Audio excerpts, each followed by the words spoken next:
Hey everyone, welcome back to A Coder's Journey. I'm stoked to have you here for the kickoff of a brand new series. Before we dive in, I just want to let you know that to really, take advantage of this course, you need to be a bit familiar with React. And if that's not the case, feel free to watch the other playlists that I already have on the channel. And also just a quick heads up, as always, I've dropped the link to the complete solution file in the description below, so feel free to grab that if you want to follow along with the finished code. Today we are starting a deep dive into building a robust job application portal in React. We're going to be using Formik and Vite to make our forms feel like a breeze. So Formik is a really interesting and useful tool for your React applications if you want to show forms to the user and collect data using those forms. I'm going to show you in this series how to use Formik, how to integrate Formik into your React applications. So let's get into it. Let's first talk a little bit about the roadmap. So what we are, going to build.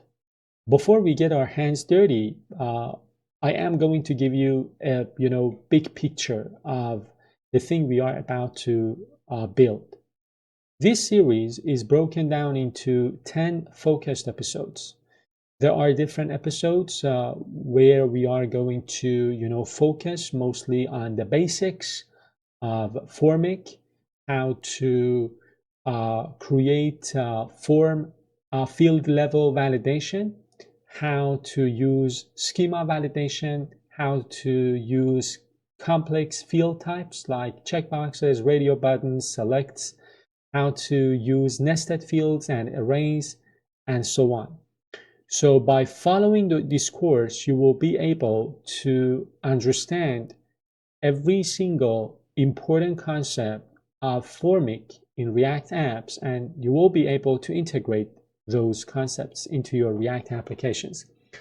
Episode number 1 is about project setup and the basics of Formik. And we are going to build our very first form. Our goal for this episode is to, build the fundamental layer of the application to get our environment up and running using Vite, and then to add Formik to our application. And the application is going to be a job portal application. Basically, we want to allow the user to apply for a job through our forms. And then we are going to handle different scenarios using Formik. Like collecting the email of the user or the name of the user and so on. And of course, we need to understand how Formik works behind the scenes and how we can keep track of everything under the hood. So let's get started. So let's talk a little bit about Formik itself. What is Formik anyway? If you've ever built a form in vanilla React, you know it can get messy. You're constantly, juggling use state for every single input. You're writing unchanged handlers until you're blue in the face, as they say. And you are manually managing every single piece of, state. Formik is a lightweight library that steps in to do the heavy lifting for you. Basically, it handles different things. The first thing that Formik, handles for you is state. So the form state. Basically, by using Formik, you will be able to keep track of values in the fields in the form, right? So what fields have been touched, are there any errors, and so on. The next thing that Formik does for you is validation. So making sure the data is actually what you want. Submission is the next thing, handling the final, send button without the page refreshing or, losing data. So basically, it cuts out the blueprint so we can focus on building features. And that's the beauty of using Formik. So first things first, let's get the project initialized, and we are going to, talk about the things that we need to do. First off, I want to point out that I have created a branch for this episode, episode number 1, and I have already created my, simple React application. Let's take a look at the application. So if you take a look, I have this, simple React app. And if you have watched my other playlists on React development, you already know that this is a simple React app using Vite. And if I take a look at the package.json, you see that I do not have any specific dependencies yet. But of course, I will add my dependencies to this application. Again, for Vite, I just need to point out that we're using Vite because it's lightning fast, and we're kind of using it to build our application. The next thing that we need to do is to install Formik itself, and YUP or YUP or YUP is something that we're gonna move into starting from the next episode, and it is used for validation. So let's get started by installing Formik. This is the terminal, and basically I am going to install Formik in the application. So installing Formik and YUP. As I said, YUP is used for form validation, and we are going to start using it from the next episode. So that dependency is installed now, as you can see here, and now we can continue building the folder structure of our application. First off, to keep things tidy as this project grows, here's how we're going to organize our SRC folder. So take a look at the SRC folder. Here's the SRC folder.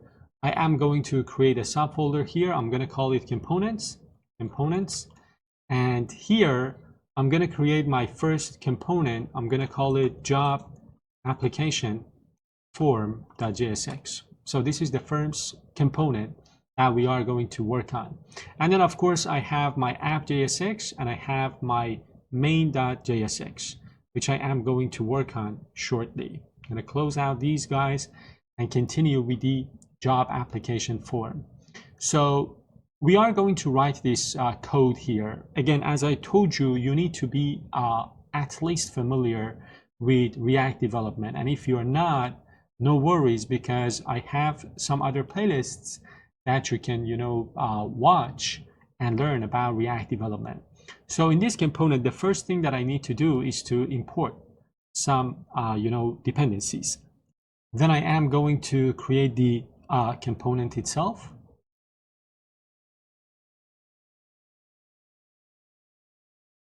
And I am going to return this, template. And of course, I am going to talk about the important parts, the parts that are related to Formik after I write the code. The first part is simple enough. So it's a simple div with an h2 after that. And here's the interesting part, the Formik part.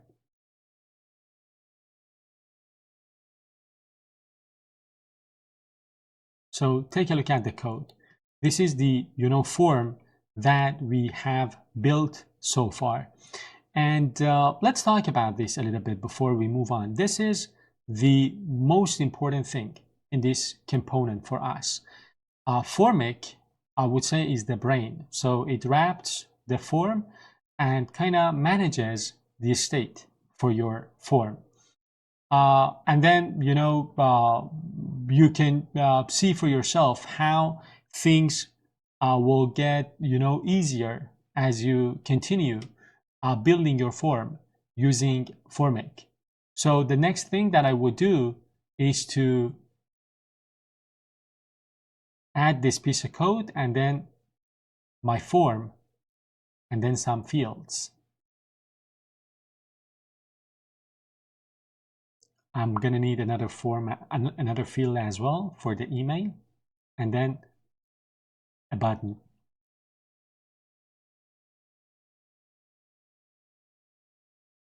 And now my form is complete. I want to talk about this a little bit before we move on. So let's break it down. Let's break this down so we really understand how this ties into the rest of the application. The first part is the imports that we talked about. So we're pulling Formik, form, and field from the library, from the Formik library. Formik, as you can see here, is the brain, as I said. So it wraps the form and manages state for you. Then we have form. So form is a smart wrapper for the standard HTML form and kind of, the standard HTML form that you can, of course, create in your web apps. And then you've got field, right? Field is a superstar component, as I would say. It automatically links your input to Formik's state based on the name prop. And then, using that, you do not need to handle state or changing the value of the forms and the fields inside of your form yourself. So let's now talk about this part, this Formik part. It is, wrapping the form, section. So it's a wrapper, as I said. So let's talk about it. Inside the Formik component, we defined initial values, as you can see. So as the name suggests, this is kind of crucial because it tells Formik exactly what fields to watch from the moment the component mounts. So we're starting with empty strings for name and email. And then we handle submission, right? So the onSubmit prop takes a function, as you can see here. When the user hits submit, Formik hands us the values, the data of the form and the actions, and we log the data to the console here.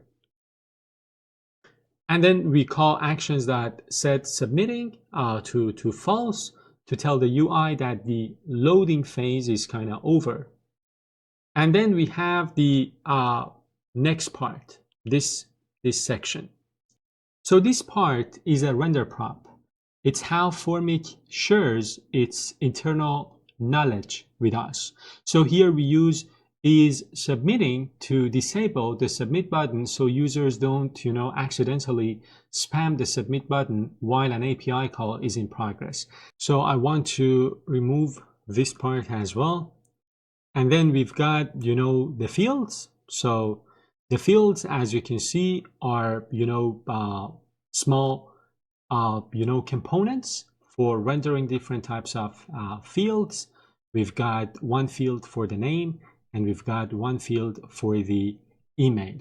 So that is, a detailed breakdown of how this component is set up. And of course, we will revisit this in the future and we will, talk about different concepts in Formik as we make progress throughout the course. Now we need to actually show this form on the screen. So inside of our, app.jsx, we simply import and drop in this new component. So let me go to app.jsx, and what I want to do here is to remove everything. And first off, I'm going to import the component we just created, and the next step is to create the app component and render the job application form and exporting the app component. Again, this is something that you need to know already because this is basic React development. It doesn't have anything to do with Formik. To make sure that our form doesn't look like it's from 1995, let's add some minimal CSS to index CSS. So basically, I'm going to take you to index.css. There are, of course, some, style. Here, I'm going to remove these and basically I'm going to paste some simple style that I have created before this video. Now, I'm going to pause the video for a second, run the application and show you the result. And here it is, the form that we just created. I ran the application using npm run dev, by the way, because we're using Vite. And then the application is in my browser. As you can see, we have a clean, functional form. You can type in your name, your email, and hit submit and check the console to see how you will get the perfect object containing the data in the form. Formik, as I told you, keeps track of the estate. And the field components that we added here, right? These field components, as you can see, update that estate automatically as you type. So you do not need to handle those yourself. And then, of course, you've got the submit button, which kind of triggers the logic that bundles the estate into a neat object. You do not need to use something like useState, no manual handlers, nothing. And I can go ahead and even test this. So John at gmail.com. Gonna press submit, go to my inspect and the console. I'm gonna press submit one more time, and as you can see, I've got the object, which contains the data. So a very simple form and a functional one. So that's it for this episode, right? Just to wrap things up, remember, Formik is your estate manager, Field simplifies your inputs, and Form handles the submission event for you. I hope this gave you a solid foundation. If you found this helpful, please smash that like button and subscribe to the channel. It really helps and keeps me motivated, and I will continue creating these tutorials for you. Don't forget to also hit the notification bell so you can stay tuned for the next episode in this series. And that's it. Thank you so much for watching. See you in the next one.